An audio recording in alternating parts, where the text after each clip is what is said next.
श्री सीताराम जी के चरणों में वंदन करते हुए, श्री हनुमान जी महाराज को प्रणाम करते हुए, श्री राम कथा में हम लोग वाल्मीकि रामायण के बालखंड के 41वें सर्ग का पाठ सुनेंगे।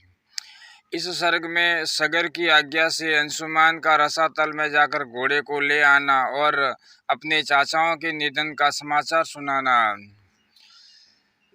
रघुनंदन पुत्रों को गए हुए बहुत दिन हो गए, ऐसा जानकर राजा सगर ने अपने पुत्र अंशुमान से, जो अपने तेज से देदीप्यमान हो रहा था, इस प्रकार कहा। वत्स, तुम शूरवीर, विद्वान तथा अपने पूर्वजों के तुल्य तेजस्वी हो। तुम भी अपने चाचाओं के पथ का अनुसरण करो और उस शूर का पता लगाओ जिसने मेरे यज्ञ संबंधी अश्व का अपहरण कर लिया है।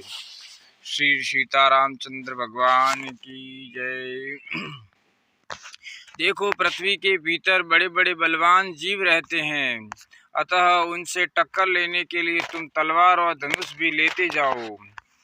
जो वंदनीय पुरुष हो उन्हें प्रणाम करना, और जो तुम्हारे मार्ग में विघ्न डालने वाले हो उनको मार डालना।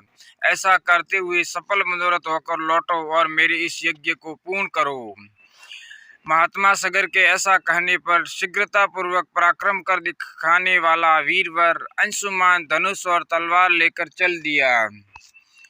नरश्रेष्ठ, उसके महामनस्वी चाचाओं ने पृथ्वी के भीतर जो मार्ग बना दिया था, उसी पर वह राजा सगर से प्रेरित होकर गया।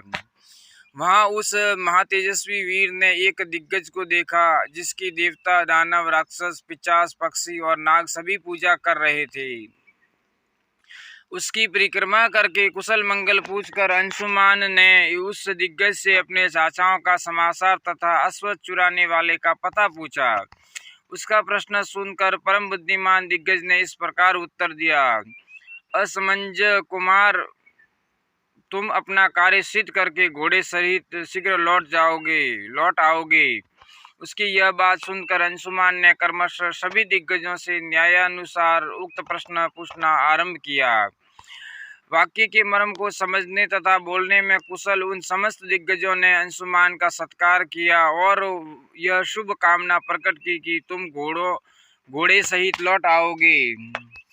उनका यह आशीर्वाद सुनकर अंशुमान शीघ्रता पूर्वक पैर बढ़ाता हुआ उस स्थान पर जा पहुंचा जहां उसके चाचा सगर पुत्र राख के ढेर हुए पड़े थे।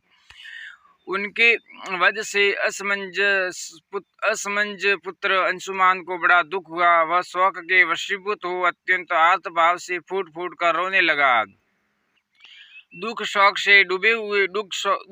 में डूबे हुए पुरुष सिंह अंशुमान ने अपने यज्ञ संबंधी अश्व को भी वहां पास ही चरते देखा। श्री सीताराम। महातेजस्वी अंशुमान ने उन राजकुमारों को जलांजलि देने के लिए जल की इच्छा की, किंतु वहां कहीं भी कोई जलाशय नहीं दिखाई दिया। श्री राम, तब उसने दूर तक की वस्तुओं को देखने में समर्थ अपनी दृष्टि को फैलाकर देखा। उस समय उसे वायु के समान वेगशाली पक्षीराज गरुड़ दिखाई दिए, जो उसके चाचाओं सगर पुत्रों के मामा थे। महाबली वितनानंदन गरुड़ ने अंशुमान से कहा, पुरुष न शोक न करो। इन राजकुमारों का वध संपूर्ण जगत के मंगल के लिए हुआ है। विद्वान अनंत प्रभावशाली महात्मा कपिल ने इन महाबली राजकुमारों को दग्ध किया है। इनके लिए तुम्हें लौकिक जल की अंजलि देना उचित नहीं है। नरश्रेष्ठ, महाबाहु, हिमवान की ज्येष्ठ पुत्री गंगा जी हैं, उन्हीं के जल से अपने इन चाचाओं का तर्पण करो। जिस समय लोक पावनी गंगा राख के ढेर होकर गिरे हुए उन 60,000 राजकुमारों को अपने जल से आप्लावित करेगी, उस समय उन सबको स्वर्ग लोक में पहुंचा देगी। लोक कमनीय गंगा के जल से भीगी हुई यह भस्म राशि इन सबको स्वर्ग लोक में भेज देगी। महाबाहु, पुरुष परवर वीर, अब तुम घोड़ा लेकर जाओ और अपने महाराज का यज्ञ पूर्ण करो।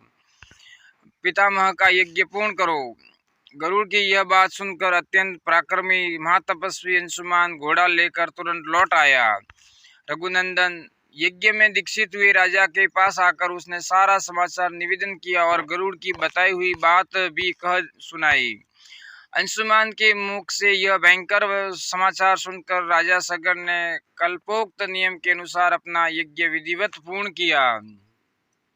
यज्ञ समाप्त करके पृथ्वीपति महाराज सगर अपनी राजधानी को लौट आए। वहां आने पर उन्होंने गंगा जी को ले आने के विषय में बहुत विचार किया, किंतु वे किसी निश्चय पर न पहुंच सके।